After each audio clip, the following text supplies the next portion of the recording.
Greetings and good morning, everybody. Pete Pardo here from Sea of Tranquility. Welcome to another edition of Classic Album War, a program that we bring to you each and every morning where we take a look at two classic albums from progressive rock, heavy metal, hard rock, jazz fusion, some pop and classic rock stuff, all that sort of thing.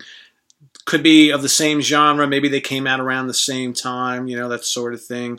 Or maybe they were just, just enormous albums in the, same time period. They don't have to be exactly alike, all right? We're not trying to put two identical albums against each other, but, trying to just make an interesting discussion, talk about each album, why they're so good or why they're not so good, and then I'm going to let you know which one I prefer over the other. And then you guys can chime in the comments and let everybody else know which albums you like and why. Okay? Not meant to be a right or wrong type of thing, but just a way to look at two really great albums. So today we're going to take a look at two legendary progressive rock albums, one released in 1971, 1972. For one band, it was their second studio album. The other was their fifth. Let's start with the first one first, from 1971. Tarkus by Emerson, Lake and Palmer, otherwise known as ELP. All right, I kind of picked both of these albums because each one has an epic title track, both of which are considered, some of the best that the genre has ever produced. And the other from 1972, Close to the Edge by Yes. Okay, this particular battle has been asked for by numerous of my viewers.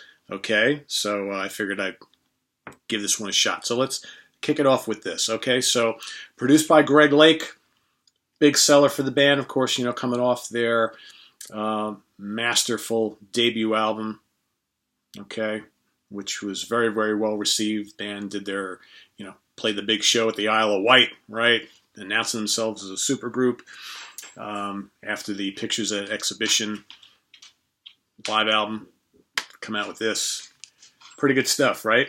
For my money, the album itself might not be as strong as the debut. However, it contains the epic, what is it, 20-minute title track, 21-minute, whatever it is, something like that, called Tarkus, which is broken down into 1, 2, 3, 4, 5, 6, 7 sections, chapters, okay, so to speak, but it's all one big coherent piece.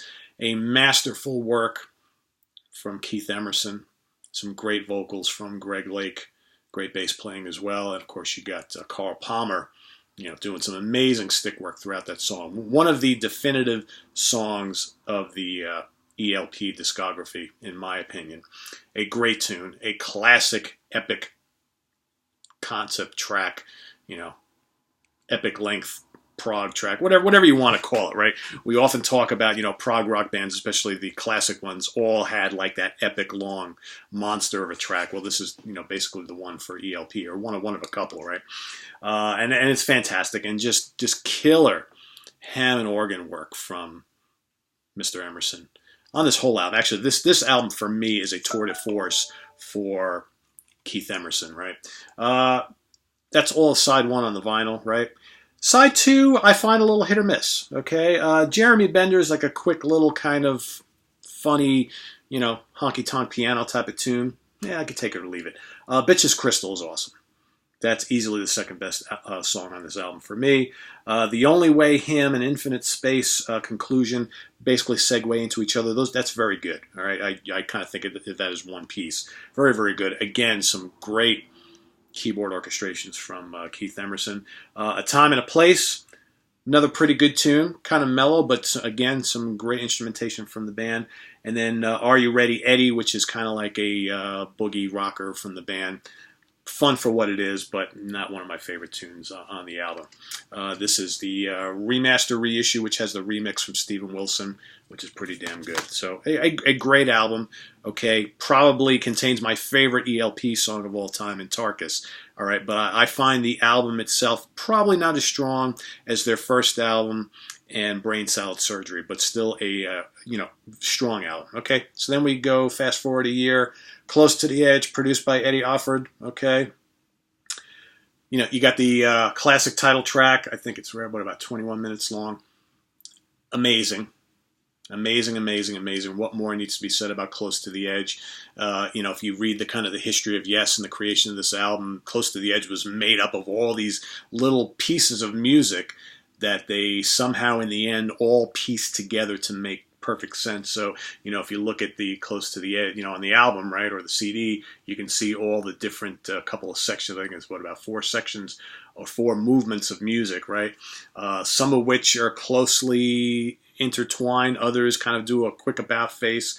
Some great work on here. You got Rick Wakeman makes a big statement on this album. Steve Howe's guitar work, Chris Squire, just some great stuff on here. Bill Bruford on drums, John Anderson vocals, great epic storytelling.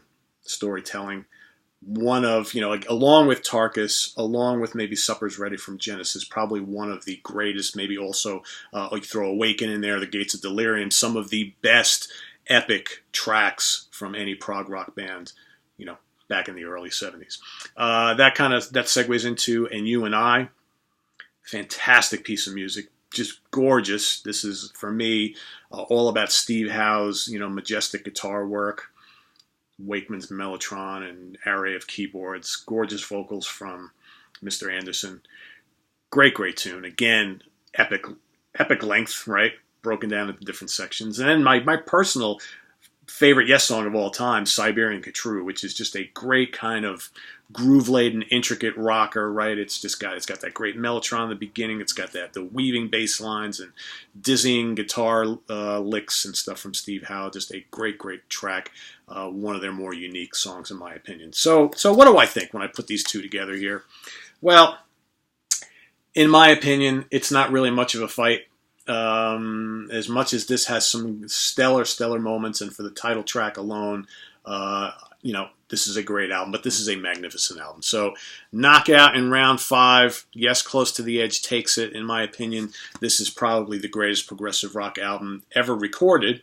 All right, and if you don't, and if it ain't the number 1, it's easily number 2 or number 3. But I think, for my money, it's probably this and maybe Genesis Foxtrot.